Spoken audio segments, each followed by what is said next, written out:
नमस्कार विद्यार्थियों, आज हम कक्षा 10 क्षितिज भाग 2 के नागार्जुन द्वारा रचित दंतुरित मुस्कान जो चैप्टर है उसकी हम हिंदी व्याख्या करेंगे। चलो स्टार्ट करते हैं शुरुआत से। देखिएगा, तुम्हारी यह दंतुरित मुस्कान, यहाँ पर नागार्जुन क्या है, यायावर प्रवृत्ति के रहते हैं, अर्थात घुमक्कड़ प्रवृत्ति के रहते हैं। जब पहली बार वो अपने घर पे आते हैं तो अपने घर में एक नन्हे से बच्चे को देखते हैं। तो बच्चे को देखते हैं, उस समय अपनी पत्नी से पूछते हैं कि ये बच्चा किसका है, किसका नहीं है, कौन है ये बच्चा। तब उनकी पत्नी बताती है कि यह जो पुत्र है यह आपका ही है। उस समय उस बच्चे को देखकर, उसकी सुंदर छवि को देखकर नागार्जुन कहते हैं, तुम्हारी यह दंतुरित मुस्कान, अर्थात कवि नागार्जुन अपने छोटे से बच्चे से कहते हैं कि तुम्हारे ये नन्हे नन्हे अर्थात छोटे छोटे निकलते हुए दांतों की मुस्कान इतनी मनमोहक, इतनी आकर्षक है कि मृतक में भी डाल देगी जान। अर्थात तुम्हारी ये दंतुरित मुस्कान मरे हुए आदमी में भी जान डाल सकती है। उनका कहने का आशय यह है कि कोई निराश, उदास या बेदम बिल्कुल थका हुआ व्यक्ति भी इस मुस्कान को देख ले तो वह भी एक बार खुशी से खिल उठे। धूली धूसर तुम्हारे ये गात, कवि कहता है कि हे प्रिय पुत्र, तुम्हारे इस धूल से सने हुए छोटे से शरीर को देखता हूँ तो ऐसा लगता है मानो छोड़कर तालाब मेरी झोंपड़ी में खिल रहे हैं जलपात। अर्थात कमल के फूल तालाब को छोड़कर मेरी झोंपड़ी में खिल उठे हों।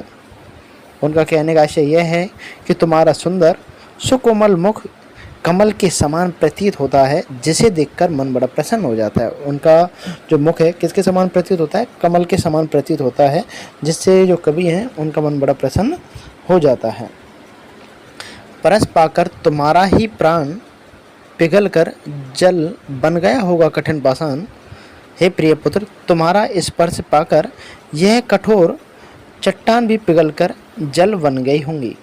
अर्थात बच्चे की मधुर मुस्कान कठोर हृदय वाले मनुष्य को भी पिघलाकर अत्यधिक कोमल हृदय वाला बना देती है। जो बच्चे की मुस्कान होती है, चाहे व्यक्ति कितना भी कठोर हृदय वाला हो, उसको भी क्या है, एकदम उसको मुलायम कर देती है, एकदम उसको क्या कर देती है भाई, पिघलाकर कोमल बना देती है उसको। आगे देखिएगा, छू गया तुमसे कि झरने लगे, छू गया तुमसे कि झरने लग पड़े शेफालिका के फूल। वो कहते हैं कि लेखक कि छोटे से बच्चे के शरीर का स्पर्श पाकर लग पड़े शेफालिका के फूल, वांस था कि बबूल। अर्थात झरने लग पड़े शेफालिका के फूल, वांस था कि बबूल। अर्थात छोटे से बच्चे के शरीर का स्पर्श पाकर बांस और बबूल वृक्ष भी शेफालिका के फूलों की तरह झरने लगते हैं। अर्थात कवि का जो मन है बांस और बबूल की तरह शुष्क और कठोर है, उसकी तरह बिल्कुल क्या है, एकदम कठोर है, कठोर हो गया है। बच्चे की मुस्कान को देखकर उनका मन भी पिघल कर शेफालिका के फूलों की तरह सुंदर हो गया है। आगे देखिए, तुम मुझे पाए नहीं पहचान, देखते ही रहोगे अनिमेष, थक गए हो आंखें लूं मैं फेर। यहाँ पर नागार्जुन अपने बच्चे को कहते हैं, तुम मुझे पाए नहीं पहचान, हे प्रिय पुत्र, क्या तुम मुझे पहचान नहीं पाए, अर्थात तुम अभी मुझे पहचान नहीं पाए, देखते ही रहोगे अनिमेष, अनिमेष का अर्थ होता है लगातार। अर्थात हे प्रिय पुत्र, तुम मुझे लगातार ही देखते रहोगे, थक गए हो, अर्थात अब तुम मेरी तरफ जो लगातार देखे जा रहे हो इससे आप थक चुके हो, इसलिए आंखें लूँ मैं फिर, अब इससे क्या करूँ, मैं तुम्हारी तरफ से अपनी आँखें अर्थात अपनी नज़र स्वयं ही हटा लूँ। क्या हुआ यदि हो सके परिचय ने पहली बार, यदि तुम्हारी माँ न माध्यम बनी होती आज। अब यहाँ पर लेकर उसकी कह रहे हैं, जब अपने घर पे वापस आते हैं तो उनकी जो पत्नी है वो बच्चे से उनका बताती है कि ये जो पुत्र है, ये बच्चा है, ये आपका ही है। क्या हुआ यदि हो सके परिचय ने पहली बार, कभी बच्चे से कहता है कि तुम मुझे पहली बार देख रहे हो इसलिए मुझे पहचान नहीं पाए हो। और यह वास्तविक भी है, यदि तुम्हारी माँ न माध्यम बनी होती आज, तो पत्नी के प्रति आभार प्रकट करते हुए लेखक कहता है कि तुम्हारी माँ माध्यम न बनी होती आज तो मैं तुम्हें पहचान नहीं पाता कि तुम मेरे पुत्र हो। मैं न सकता देख, मैं न पाता जान तुम्हारी यह दंतुरित मुस्कान। हे प्रिय पुत्र, मैं तुम्हारी दंतुरित एवं मन को मोहने वाली मुस्कान नहीं देख पाता। तुम्हारी माँ ने ही बताया दंतुरित मुस्कान वाला जो शिशु है वो मेरी ही संतान है, अर्थात लेखक की ही संतान है। अब लेखक पत्नी के लिए कहते हैं धन्य तुम, अर्थात पहले पुत्र के लिए कहा कि हे पुत्र तुम भी धन्य हो, माँ भी तुम्हारी धन्य, चिर प्रवासी मैं तर। ठीक है, वो कहता है भाई तुम भी धन्य हो, तुम्हारी माँ भी धन्य है, जिन्होंने जन्म देकर तुम्हारे जो सुंदर रूप छवि को क्या करने का, निहारने का काम जो धन्य कार्य किया है, आपको पाल पोस के बड़ा किया है, उसके लिए वो भी बहुत ज़्यादा धन्य है। और चिर प्रवासी मैं तर मैं अन्य, वो कहते हैं कि दूसरी ओर एक मैं हूँ जो लगातार लंबी यात्राओं पर रहने से तुम दोनों से पराया हो गया हूँ, अर्थात तुम्हारे एक प्रिय पुत्र तुमसे और आपकी जो माँ है उससे मैं बिल्कुल क्या हो गया हूँ, दूर हो गया हूँ। इस अतिथि से प्रिय तुम्हारा क्या रहा संपर्क, उंगलियां माँ की कराती रही मधु पर। अब लेखक कहते हैं कि इसलिए मुझ जैसे अतिथि से अर्थात मेहमान से तुम्हारा संपर्क नहीं रहा, मैं तुम्हारे लिए अनजान ही बना रहा हूँ। तुम्हारी माँ जो अपनी उंगलियों से तुम्हें मधुपर्क चटाती रही, अर्थात माँ वाला प्यार देती रही। यहाँ पर मधुपर्क होता क्या बेटा, दूध, दही, शहद, जल, मिश्री के मेल से जो पंचमृत जो बनता है उससे मधुपर्क कहते हैं। देखते तुम इधर कनखी मार, कनखी यानी तिरछी नजर से, और होती जबकि आंखें चार, तब तुम्हारी दंतुरित मुस्कान मुझे लगती है बड़ी छविमान। लेखक कहते हैं कि देखते तुम इधर कन की मार, अर्थात अब तुम बड़े हो गए हो और तिरछी नज़र से मुझे देखकर अपना मुँह फेर लेते हो, और होती जबकि आंखें चार, जब मेरी आंखें तुम्हारी आंखों से मिलती हैं, अर्थात तुम्हारा प्रेम और मेरा प्रेम जब प्रकट होता है, तब तुम्हारी दंतुरित मुस्कान, अर्थात तब तुम मुस्कुरा पड़ते हो। ऐसी स्थिति में तुम्हारे निकलते हुए दांतों की मधुर मुस्कान मुझे लगती बड़ी है छविमान।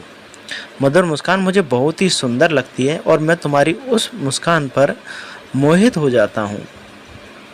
आगे वाला देखिए, अब हम पढ़ेंगे फसल वाला।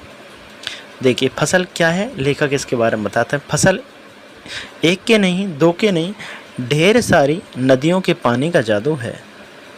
यहाँ पर कभी यहाँ फसल उगाने की प्रक्रिया का वर्णन करते हुए कहते हैं कि खेतों में जो फसलें हैं, वो फल फूल रही हैं जो फसलें हैं, वो एक नहीं दो नहीं, जबकि सैकड़ों नदियों का जल इन फसलों की सिंचाई कर रहा है। जो ये फसलें हैं इनकी सबकी सिंचाई क्या कर रहा है, सैकड़ों नदियों का जल कर रहा है, जिससे ये फसलें तैयार हो रही हैं। एक के नहीं, दो के नहीं, लाख लाख, कोटि कोटि हाथों के स्पर्श की गरिमा। यहाँ लेखक कहते हैं कि एक नहीं, दो नहीं, लाखों लाखों, करोड़ों करोड़ों लोगों के हाथों का स्पर्श मिला है, अर्थात न जाने कितने किसान मजदूरों ने इन्हें तैयार किया है। क्योंकि एक किसान कभी फसल नहीं कर सकता, उसको बोएगा, उसमें बीज डालेगा, उसकी जुताई करेगा, कटवाएगा, तो उसके लिए मजदूरों की ज़रूरत होती है। तो उसके लिए बहुत सारे लोगों का क्या होता है भाई, हाथ रहता है, फिर वो मंडी जाएगी, आगे भी पहुँचती है। एक के नहीं, दो के नहीं, हजार हजार खेतों की मिट्टी का गुणधर्म। तो यहाँ लेखक कहते हैं कि एक नहीं, दो नहीं, हजार हजार न जाने कितने खेतों की मिट्टी का गुण स्वभाव इन फसलों में आ गया है, अर्थात मिट्टी, मजदूरों का श्रम तथा नदियों का जल, इन सभी के योगदान से फसल उगती है। किससे भाई, मिट्टी से, और मजदूर जो अपने हाथों से मजदूरी करते हैं, फसल को उगाएंगे, काटेंगे, और नदियों का जल जो नदियाँ पानी लेके आएंगी, इन सभी के योगदान से फसल उगती है। आगे देखिए फसल क्या है, और तो कुछ नहीं, यह नदियों के पानी का जादू है, वह हाथों के स्पर्श की गरिमा है। लेखक यहाँ कहते हैं कि आखिर फसल क्या है, तो कभी खुद से फसल को लेकर प्रश्न करते हुए स्वयं ही उसका उत्तर देते हैं और कहते हैं फसल क्या है, अर्थात ये फसल और तो कुछ नहीं, अर्थात वह और तो कुछ भी नहीं है, नदियों के पानी का जादू है, वह केवल नदियों के जल का जादू है। हाथों के स्पर्श की महिमा तथा मनुष्यों के हाथों के स्पर्श अर्थात श्रम का परिणाम है, श्रम अर्थात मजदूरी का परिणाम है। भूरी काली संदली मिट्टी का गुणधर्म है। यहाँ कभी कहते हैं कि ये फसलें कहीं भूरी मिट्टी से उपजी हैं, अर्थात उत्पन्न हुई हैं, पैदा हुई हैं, तो कहीं काली मिट्टी के अंदर पैदा हुई हैं, कहीं संदली मिट्टी जो संदली मिट्टी होती है उससे उपजी हैं। ठीक है, आगे लिखा हुआ है रूपांतर है सूरज की किरणों का। ये फसलें सूरज की किरणों का बदला हुआ रूपांतर अर्थात रूप हैं। सूरज की किरणों ने ही इन फसलों को अपनी ऊष्मा देकर इस तरह का रूप प्रदान किया है, क्योंकि जो फसल होगी उसके लिए खाद, बीज, हवा, पानी और जो प्रकाश है उसकी सख्त आवश्यकता होती है उसको बड़ा होने के लिए।